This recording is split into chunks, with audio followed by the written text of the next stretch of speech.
So, let me focus. Hello fellow coin collectors, this is Glenn, back with a video on the 1910 Threepence. So, I actually have two coins here, 1935 and a 1910. And this is just a comparison, but all the information is going to be on the 1910 coin. So these have the same specifications. They're 16 millimeters in diameter. They are 1.41 grams, and added at 1.41 grams, 92% or 92.5% is actually silver. So that would make 1.3 grams of silver, and with current metal prices, that's a $1.41 of silver. So basically, 1 gram of silver is roughly equivalent to $1, probably about $1.10 or $1.08, something like that. So I just make it 1 to 1. So if you've got 1 gram of silver, you've got about, so if you've got 5 grams of silver, you've got $5 of silver. Or there's actually a bit more, but that's just roughly how, at the current silver price, I actually look at its actual value. And you can see we have the first coat of arms that was used in Australia. So it does have the kangaroo and the emu. The 7-pointed starter represents all the states and 1 point for the territories. We've got Advanced Australia, and here we just have a cross 40 coat of arms with shields around it. And as you can see, when they actually changed the coat of arms, they actually did not change the actual coinage. They done that in, at least for the florin, in 1938. But they kept the sixpence as this type of shield. So this 1910 Threepence is actually the first, or one of the first, of 4 coins that they issued in Australia. So there was also a sixpence, a shilling, and a 2 shilling. In 1910, they're the only coins that were actually issued. The bronze coins were first minted and issued in 1911. So there are no 1910 bronze coins. And this side, the reverse side, was designed by W.H.J. Blakemore. And if we look on the other side, we have the Edward VII with the crown.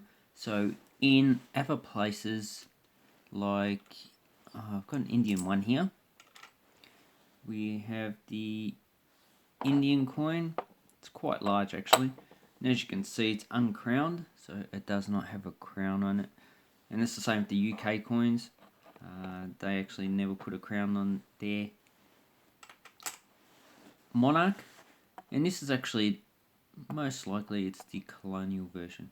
So not all actual monarchs had the same effigy, depending on where the coin was issued. So 4 million coins actually minted that year. In the subsequent years, the mintage actually went down. So 4 million coins with a population, I believe, was about 3.5 million at the time. And they probably had quite a substantial number of UK coins in circulation. And I'd say if you wanted to replace all the UK coins within a year, you probably need to at least issue 5 to 10 coins per person. So this is basically 1 coin per person. So really it's not going to displace the UK coins that were in circulation at the time. And they were actually taken out over the next 20 years. Ooh, and the value of this coin is actually not too high. If you wanted an uncirculated one, you're probably looking at about $100. So it's not really as high value as the actual bronze coins. Probably because a lot of them were kept. And also the 1910 florin is probably has a lot more value, because with the florin being about $13-14, you can probably expect a lot less people would have actually kept them, because there was no dole. People actually had to get money from somewhere, and they actually would have used all their money, or majority of people would have used all the money that they actually get just to survive. And there would have been a lot wealthier people who actually got the money, and probably some of them would have kept the actual coins. That's where we get the very few uncirculated coins that you can actually find. So this is the actual George W.D. Solis design, and it was replaced in 1911 with the George V design, because oh well, as like all of us, he passed away. So if you go and look at a website, then you can actually look at the All Coin Values website up the top. This has pretty much information. The coin was minted in England, so 92.5% silver, 7.5% copper to make it a bit stronger. Then you have values.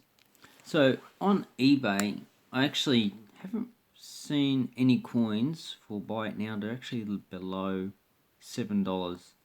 So for a fine coin, $8 is pretty much what you're going to get.